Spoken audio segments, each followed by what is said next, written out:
Hola, soy Ignacio Torralba, el Tiet, y esto es Entender de Vinos. Hoy os voy a hablar de un libro, más que un libro, el libro. Es uno de los primeros libros de gastronomía que se han escrito en la historia más o menos reciente. Se trata de La fisiología del gusto, escrito como La Physiologie du goût, por Jean-Anselme Brillat-Savarin. Brillat-Savarin es uno de los primeros escritores gastronómicos de la historia reciente. Pertenecía a la alta burguesía, a la llamada noblesse de robe, es decir, a la aristocracia de la administración de justicia. En el siglo XVIII, en Francia, los cargos de las finanzas y la administración de justicia del Estado eran venales, o sea que estaban a la venta y constituían una parte importante de los negocios de la corona. Su familia se había enriquecido durante generaciones de la ostentación de cargos judiciales. Fue cliente desde los inicios de la Grande Taverne de Londres, fundada en 1782 por el antiguo jefe de cocina del conde de Provenza, Antoine de Beauvilliers, a quien la guillotina de la Revolución Francesa dejó sin trabajo. Brillat-Savarin era juez desde los inicios de la Revolución Francesa y se hizo famoso por un discurso contra la abolición de la pena de muerte, a pesar de lo cual en 1792 fue revocado de todos sus cargos por considerársele ligado a las fuerzas conservadoras y acabó emigrando a América, a los recién nacidos Estados Unidos. Allí vivió de dar clases de francés y de su puesto como primer violinista en la orquesta del John Street Theatre de Nueva York. Decía que quien no había conocido los años anteriores a la Revolución Francesa no había conocido la llamada dulzura de vivir, o sea que vivían bien. En 1796 regresó a Francia, donde se habían confiscado todos sus bienes, incluidas sus queridas viñas borgoñonas. Consiguió un cargo de juez en la Cour de Casación de Napoleón, cargo que conservó hasta la muerte, y le permitió rehacer su maltrecha economía. Vivía en París, en la Rue Richelieu, y dicen que en sus últimos años hablaba poco y comía mucho. Así pasó por la vida el viejo magistrado solterón, dormitando después de comer en la mesa del príncipe de Talleyrand y del marqués de Cussy. Murió en 1826, 4 años después de publicarse La Physiologie du goût, cuyo título completo era Fisiología del gusto o Meditaciones de gastronomía trascendente, que apareció sin la firma del autor y tuvo un gran éxito, no solo por la cuestión gastronómica, sino, como se dijo en el momento, un cierto primor de pedantería que encantó a la gente. La palabra fisiología le daba un aire científico que Honoré de Balzac, que fue uno de sus grandes admiradores, copió descaradamente en su libro La fisiología del matrimonio. La muerte le sobrevino a causa del frío que tomó en las bóvedas de Saint-Denis, donde fue invitado a una misa a la memoria del rey Luis XVI, que fue guillotinado el 21 de enero de 1793.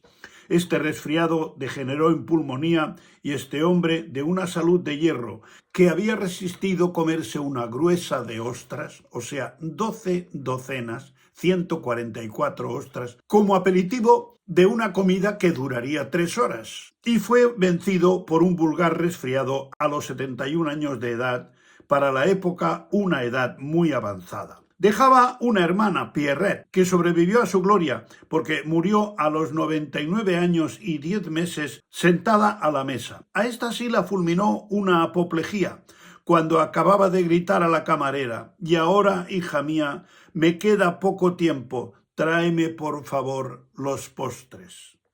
Brillat-Savarin nos dejó un decálogo de 20 aforismos que no tiene desperdicio. El número 1. El universo no es nada sin la vida. Todo lo vivo se alimenta. 2. Los animales pacen, el hombre come, pero únicamente sabe hacerlo quien tiene talento. 3. De la manera como las naciones se alimentan depende su destino. 4. Dime lo que comes y te diré quién eres. 5. Obligado el hombre a comer para vivir, la naturaleza le convida por medio del apetito y le recompensa con los deleites. 6. La apetencia es un acto de nuestro juicio por cuyo intermedio preferimos las cosas agradables. 7. El placer de la mesa es propio de cualquier edad, clase, nación y época.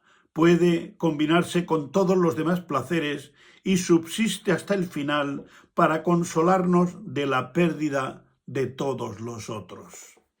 Durante la primera hora de la comida, la mesa es el único sitio donde jamás se fastidia uno.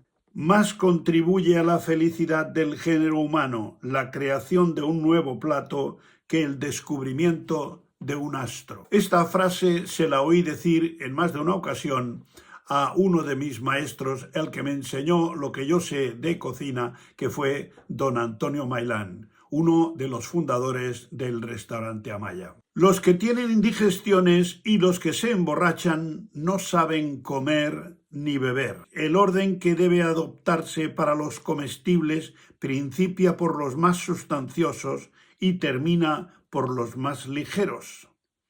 Para las bebidas, el orden que debe seguirse es comenzar por las más ligeras y proseguir por las más fuertes y de mayor aroma. Es herejía sostener que no debe cambiarse de vino.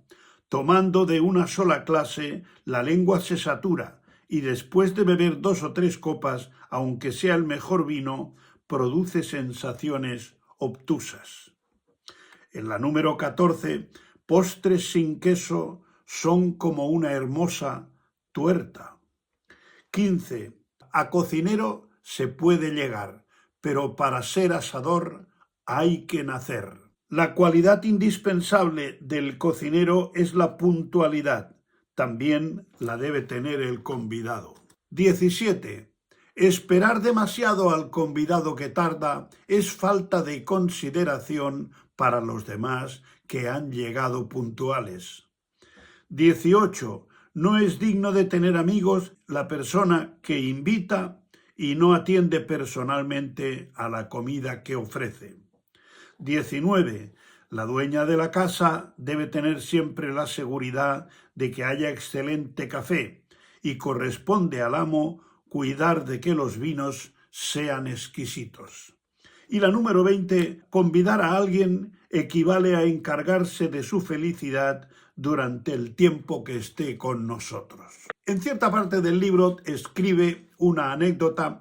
Dice, hay una fecha cuyo recuerdo para mí es muy grato. El día que presenté al Consejo de Administración de la Sociedad para el Fomento de la Industria Nacional un instrumento inventado por mí llamado Prorator, que no es sino una fuente de compresión apropiada para perfumar habitaciones. En el bolsillo llevaba yo mi máquina perfectamente cargada. Abrí la llave y salió como silbido un vapor perfumado que ascendía al techo, cayendo en aljófar sobre los concurrentes muebles y papeles. Entonces vi, con placer inefable, inclinarse sapientísimas cabezas de la capital ante mi invento, y me deleita comprobar que los de mayor contento eran los que más mojados resultaron. A lo largo del libro hace una descripción de los sentidos y de la cata sensorial muy avanzado para su época, y analiza los sentidos uno por uno. El libro está trufado de anécdotas y situaciones que lo hacen muy ameno. Cierto día, el príncipe de Soubise quiso celebrar una fiesta que debía terminar en una cena, para la cual encargó a su jefe de cocina que hiciese una lista de lo que necesitaba. Cuando éste se la presentó, le llamó la atención una partida, 50 jamones, y le dijo, «Bertrand, desatinas, ¿piensas cocinar para todo mi regimiento?»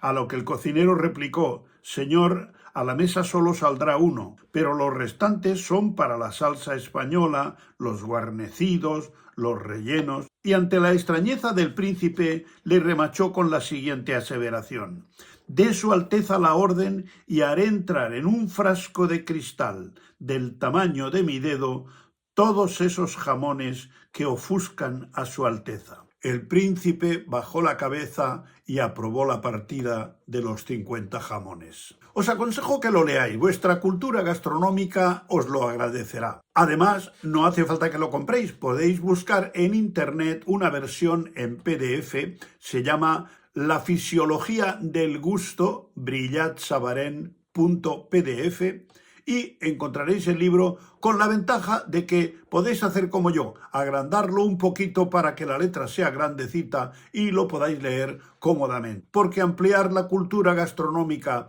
y conocer una de las Biblias de la gastronomía también es entender de vinos. Hasta otra.